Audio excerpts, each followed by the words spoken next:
Okay.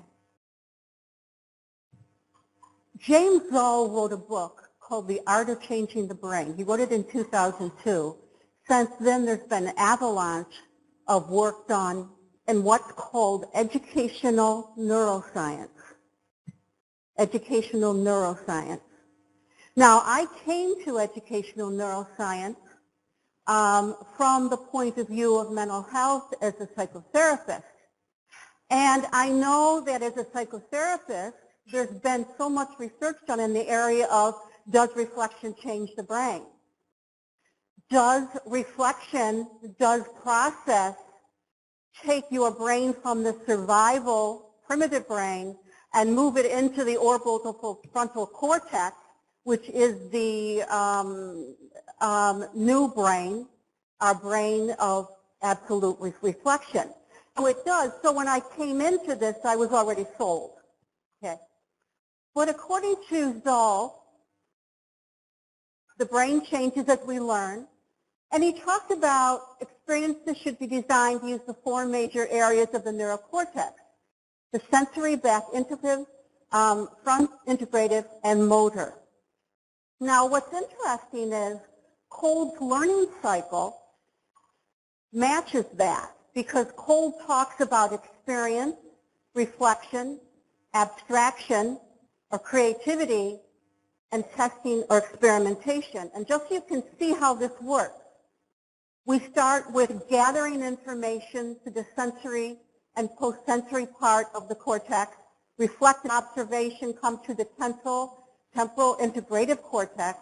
And abstract thinking or creativity happens in the frontal integrative cortex. Active testing in the premotor and motor. So all of this, what Zoll talks about it as being pretty. That this is, it happened, and when he put all of this together, it came across, and it fit beautifully, because it is that front integrative cortex where abstract hypothesis happens, where creativity happens, even though that frontal cortex will gather from all the other parts of the brain. Still, that is where that happens. We're going to be talking about creativity in a moment. Okay. Emotions can affect learning at any stage of learning cycle, and we're really going to get across with this slide is we have to buy into the experience. When adult learners come back to school, yes, it's meaningful because they know they need to have a certificate. I mean, that's something that they know when they try to pound the pavement to get a job. But many times they really don't realize their own learning potential within them, with their own creativity, who they are as a learner.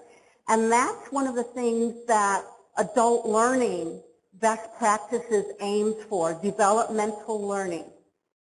Developmental learning actually develops the self. We know that Keegan has told us that 1/2 to 2/3 of adult learners who come back to college do not have a sense of self. They don't have a self.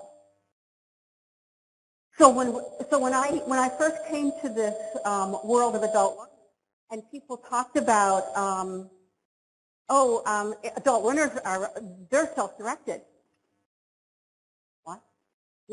I mean, I came as a psychotherapist learning how to construct the self of a client, learning how to work with them to be reflective, understanding how their whole life could change through that process.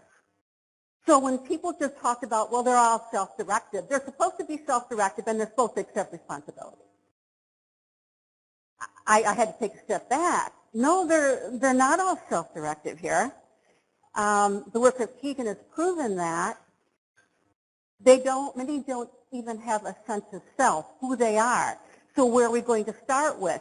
And I was talking to Mary just a little while ago, and we talked about prior learning assessment.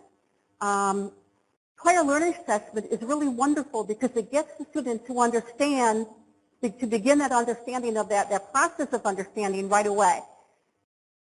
This is who I am. Now, let me tell you a story about myself. I went through quite a learning assessment. And I came and I thought, oh, I said to my mentor, a wonderful mentor from SUNY, and I said, I don't know anything. I have no experience. And she said, well, Sandra, just tell me. Just kind of talk to me. Well, I was a foster parent, and I worked with types of mental illness, adolescents with mental illness. I worked with the developmental disabled, folks in my family that have schizophrenia. She just looked at me and she said, wait a minute. Do you understand what you're saying to me? We can build on that. We can build on that. But what she really meant is I could build on that. I could start to have self-esteem. I could start to have a self. I could be who I was.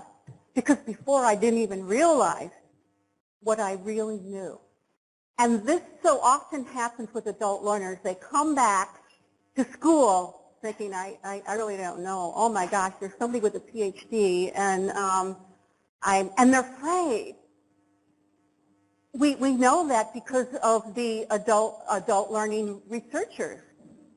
Adult learners come back afraid. And they may show it as a real troublemaker. I'm not going to listen.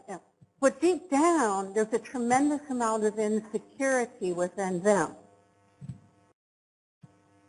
And when we start out with prior learning experiences, when we start out where that student is, they can start to develop the self, who they are, enough so that they can talk to us.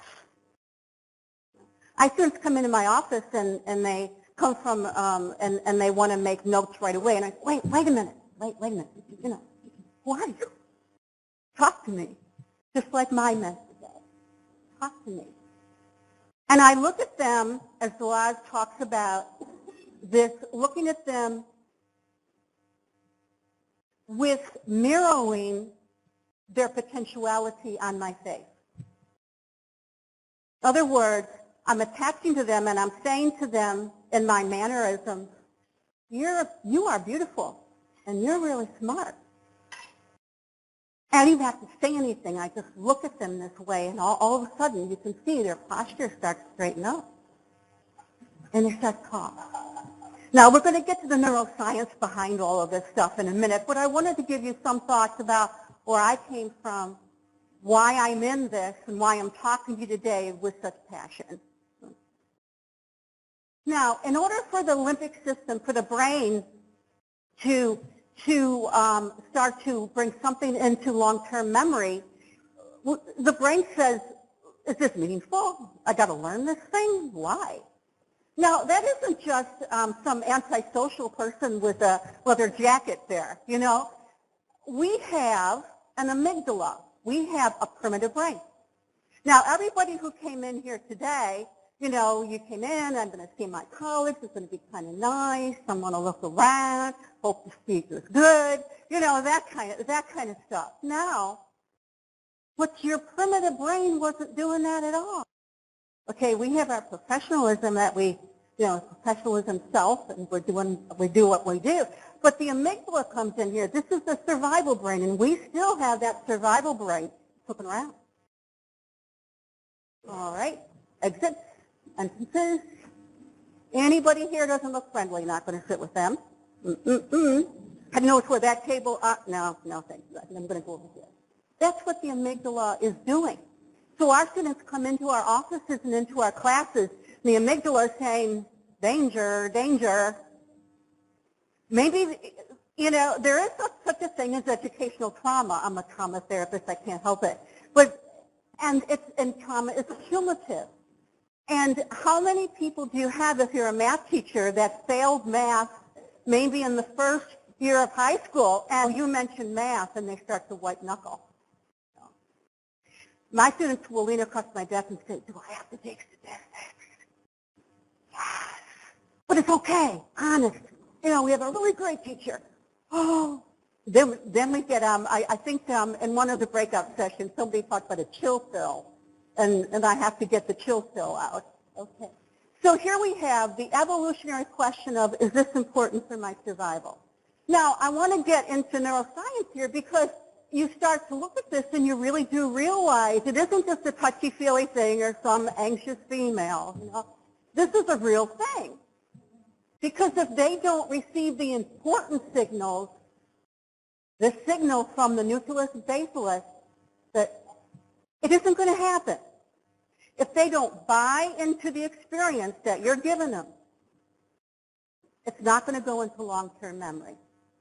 It's going to go into short-term memory, and a week or so, it's going to be gone.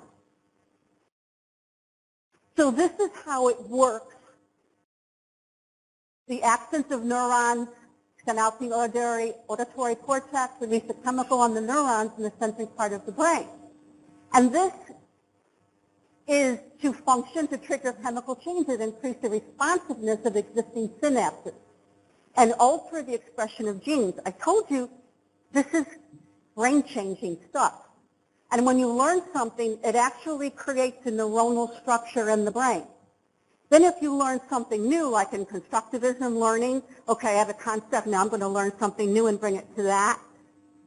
The brain is like a computer, it goes da-da-da-da-da-da, and it finds what you already knew, and it attaches. And now it starts to create a new neuronal structure filled with sensory information. Many times the students, where they learned something they felt was important, will remember the color of the room, a picture on the wall, who they were sitting by. All of this sensory information is right in there with a new neuronal structure. This, all of our information, sensory experiences, if you've ever read, this is something that's been at the forefront. DiMaggio brought this to us. Information, sensory experiences go directly to the value of judging. Experiences can be good or bad. So if we had a good experience with math, we have some good feeling chemicals. Some of this real nice stuff is going to start to bubble in our brains, and we're going to like what we're doing, it's going to find it pleasurable. But if we failed algebra because we couldn't understand, maybe we're a global learner and they were talking about X and Y and what? What is an X? I had to know the big picture. You know, if we learned that way and it didn't work for us, it's going to seem negative. We're going to have, when all of that can happen, we really have repaired the brain. And you can look at the brain slices in neuroscience when a learner is moving from the primitive brain to the orbitofrontal cortex. You can see the associations lighting up. Until then, it's kind of, and that's what it's like inside the brain. We ain't moving. We're not going to work. This isn't going to be good for us. Reflection is interesting. And I know an adult, when we can put it around. Oh, yeah, and give me a reflective paper. It's 10 pages. I'm going to reflect the paper. Well, you know, here are these students. Remember I said half to two-thirds have no idea. They have no self, and they sure don't know how to reflect. We talked about that last night. And they have no idea. Reflections, in a neuroscientific sense, is searching for connections. We literally attach the networks of our present experiences to those that represent our past experiences. Now remember that it's sensory loaded, so if our past experiences, if we're giving them, and I want you to think about euthanasia, and if they had some difficult times in their life, because maybe they saw their grandmother go through something very terrible, okay. So please remember that reflection takes a lot of time. You know, in Asian belief systems about education, it's a little bit different because their belief systems is that we need reflection, that we can learn from internally, from not just external, but internally. And so the time, and that time is, it's almost sacred. What's also interesting, we're going to be talking a little bit more about this, is that if you're going to have creativity, wow, you got to have time. If you're going to look at original creativity, you have to step back. Who's ever, you know, some scientist is working on something, you have to give them time for incubation. You have to give them time for reflection, critical thinking, integrating. During reflection, we need to suspend judgment and cope with the ambiguities of creative tension, cope with the anxiety of not knowing. For our students, that's hard. You know, they came to school to know. Tell me the answer. Want to know it now? Fine. Well, and if I say to them, you know, let's just start to think about it. Let's look at this side of that issue and that side of the issue, and you can see them almost trembling. They're not. It doesn't happen for them. Their belief systems, they believe this because their family believed it. They believe that because the tribe believes it. And maybe they never looked inside to see what they really believe, what their experiences have been, and their reflection. They need to suspend judgment. Very difficult not to jump in there saying, well, what do you mean suspending judgment? Just as I said, I've had more students say, I know the answer to this, and I'll stand up for it, as though I was in some way in their way standing up for what they believe. Well, all I'm trying to do is to get them to look at some other belief systems, too. Start to think of it. But some people need to start there, and that's okay. If they can go a little bit further, we start to reflect, and we're able to reflect. We're ready for the courageous leap of forming a new belief system by creating new knowledge, abstract thinking or creativity. Creating new ideas requires manipulation or rearrange information to form new relationships, new neuronal relationships.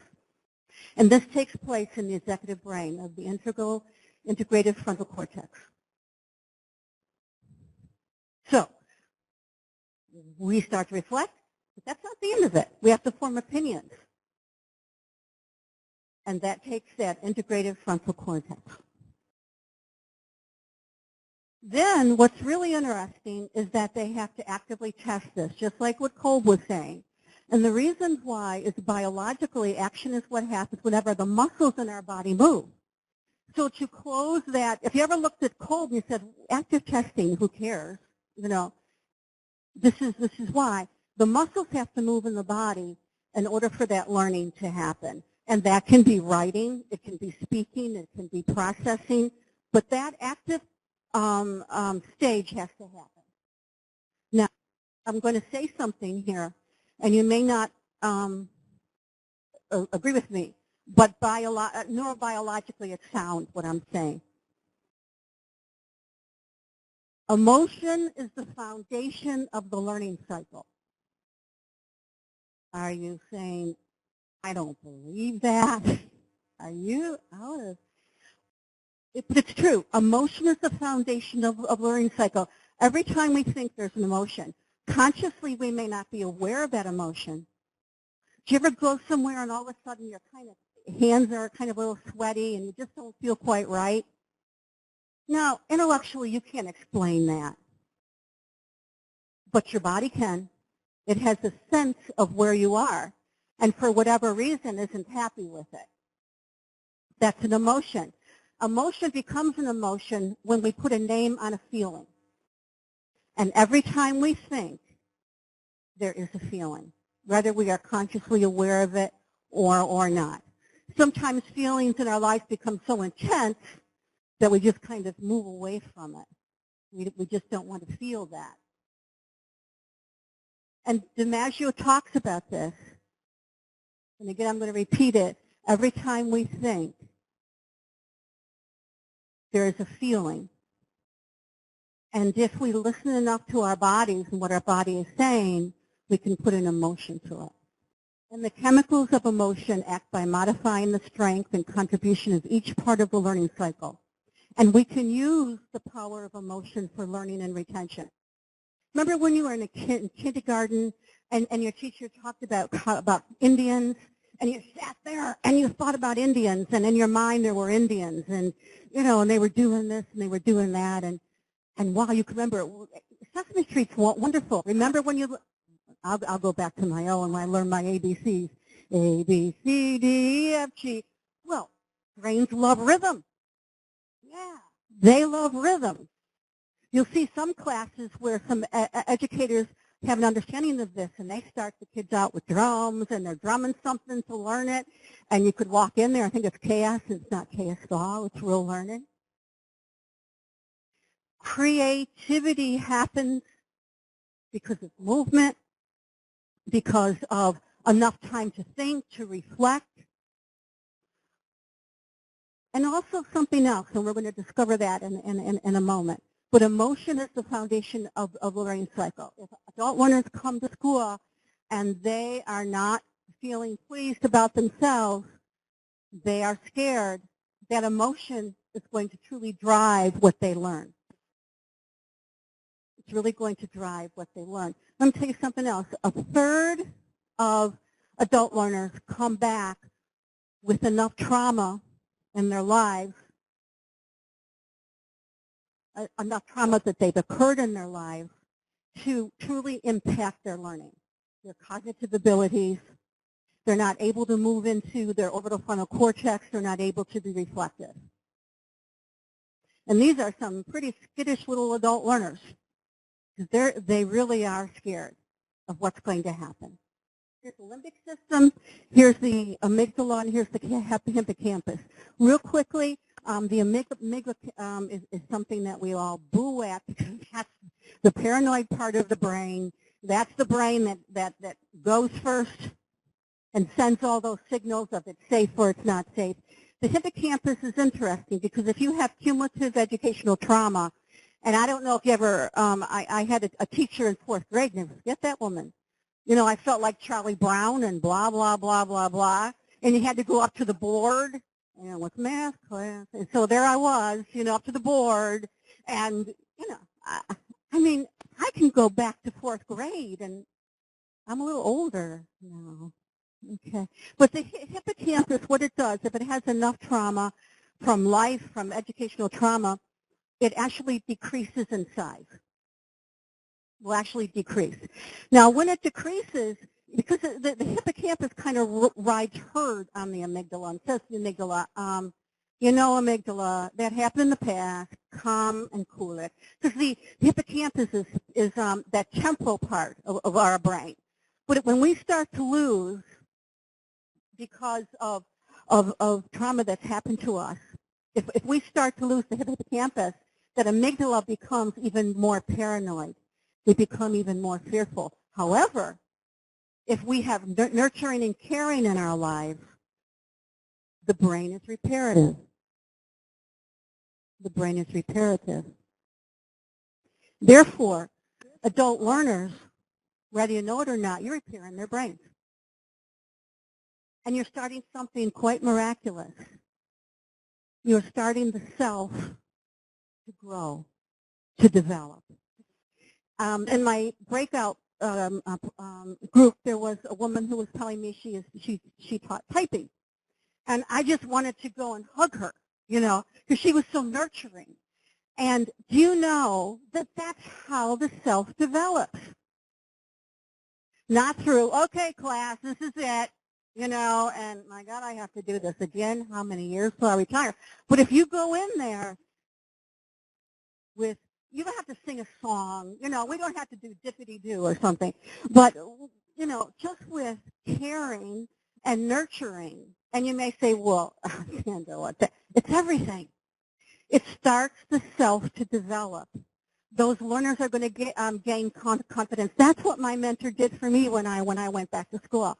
She looked at me like I was somebody, like I was smart, and she listened. She was nurturing. And I started to have confidence. Whoa, I got the answer right. Hey.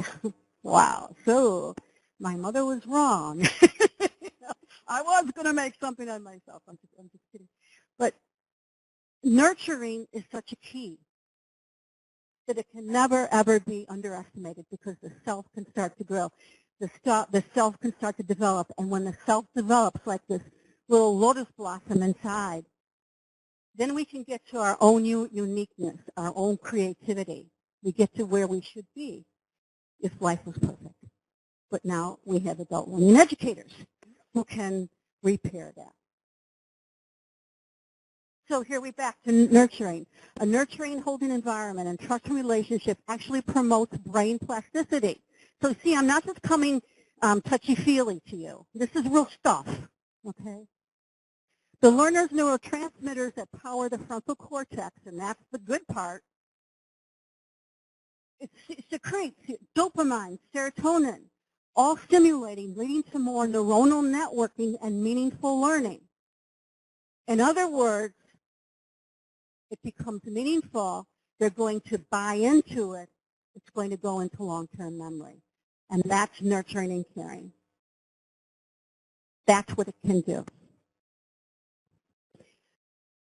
Cosello stated two powerful processes that involve the mentor contribution to both the evolution and the sculpting of the brain. Evolution of the brain is because this really is we keep on evolving this orbital frontal cortex. We keep getting brighter. We know that adult learners have what's the best way to put it? They have this potentiality for reflection that they did not have in adolescence. Plus, they have all these experiences to bring to the table. So, social interaction and affective attunement. Two processes stimulate the brain to grow, organize, and integrate. Yeah, that's how we're made. We've evolved as social creatures. Through dialogue, the mentor not only attempts to understand the learner's thoughts, but also raises questions that can stimulate the neuronal process of reflection. And everybody who comes back to school has those apparatuses in their brain. They really already have them. We just have to start to spark them. And that's through nurturing and caring and asking the questions, seeing where they're at, and moving from there. Because reflection is searching for connections. And pretty soon we've stimulated that brain, and that is the truth. We do stimulate, you know, there's been enough work on attachment to know that between a baby and its caregiver, there is even the same interaction as between two adults. Because the baby coos, the baby moves its body, the baby listens, doesn't talk about elementary physics, but the baby will, you know, get back to us, point. And that interaction is so wonderful and important. And the baby starts then to build a self. So adult learners have so many more neurons to connect to. They have all these experiences that we find out in our prior learning times together. They can start to search for connections. They can make analogies. They can see similarities.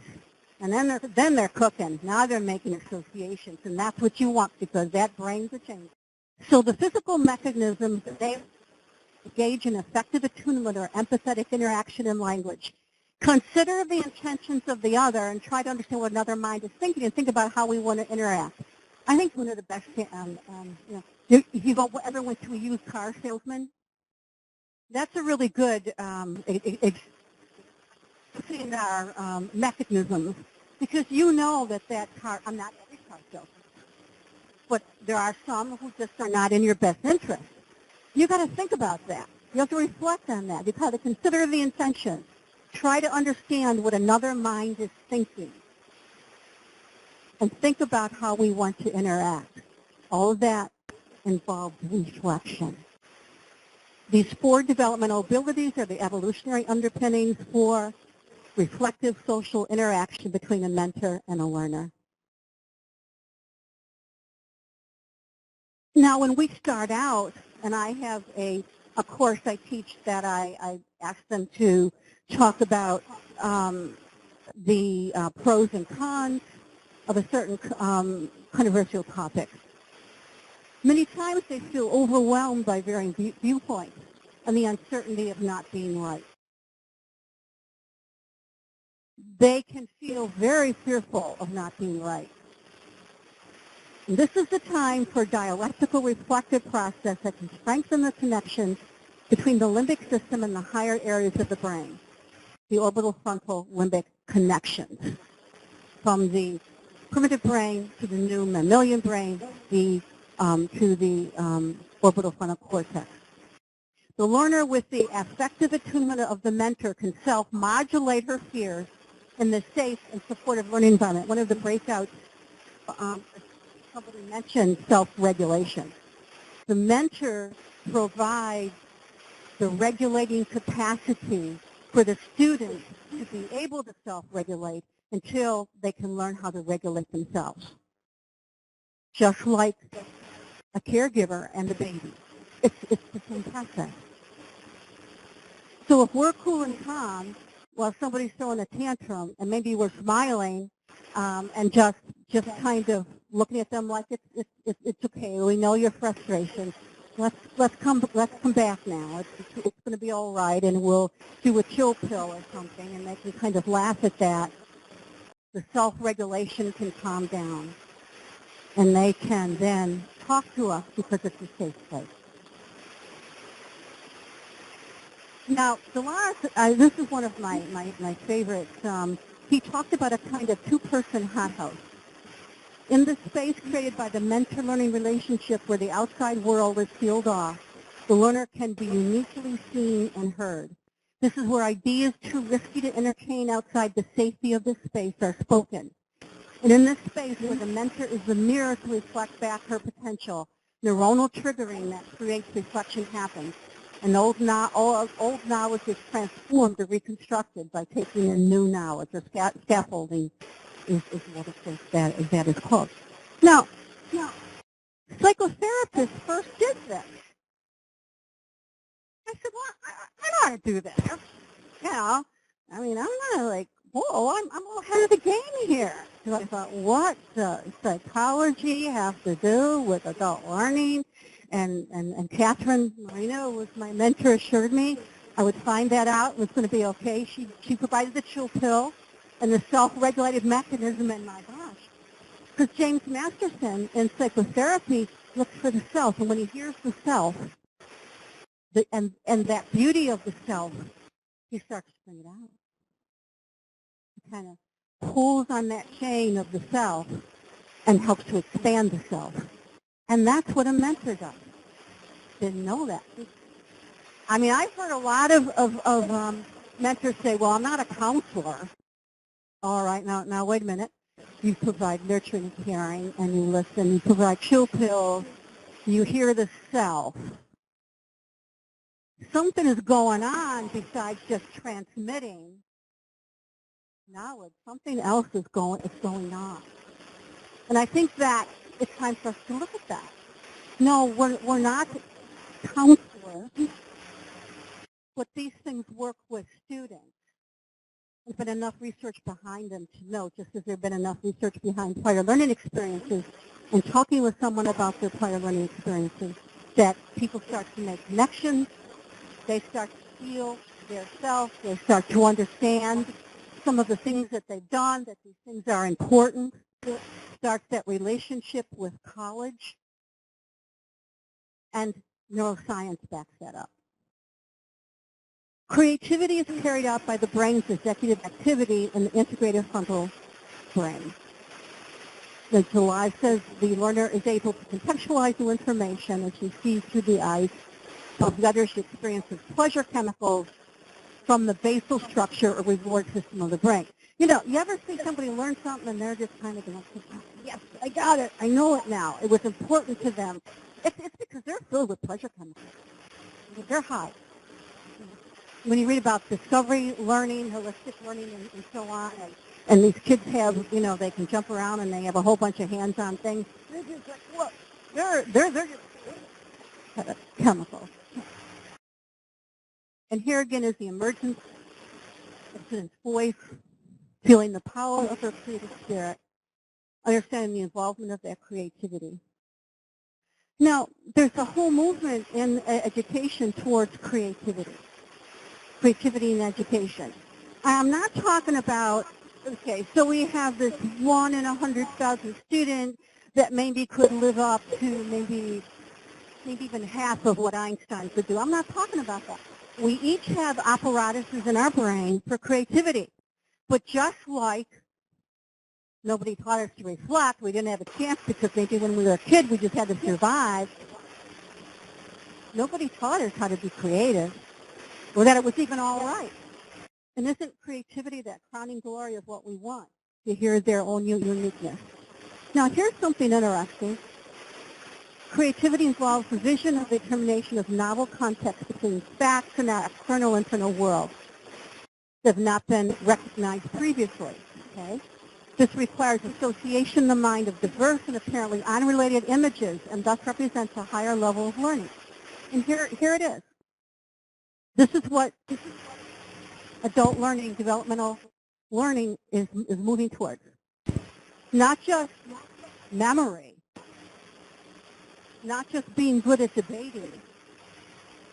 Intelligence, we can be very intelligent, but that doesn't mean we're creative. Do anybody know about Feynman? He was one of the greatest physicists of our time. Yeah. My son is a budding physicist. I have no idea. But he's a budding physicist, and his guy is Feynman. He told me this story I want to share with you. Feynman did not have a genius brain. He did not have a genius intelligence. One of the best physicists that ever happened in the United States. And Mensa called him up and said, "Oh, Feynman, you're one of us now. We know that you've done all these wonderful things, and you can come and join us." Well, he had a social phobia anyway. So he was happy. He was very happy to say, "No, I don't have the IQ you have." I said, "What? No, sorry, can't join you. I don't have that high IQ." But what he did do is wonder about something. He reflected on it. He moved it around in his mind, and he processed it.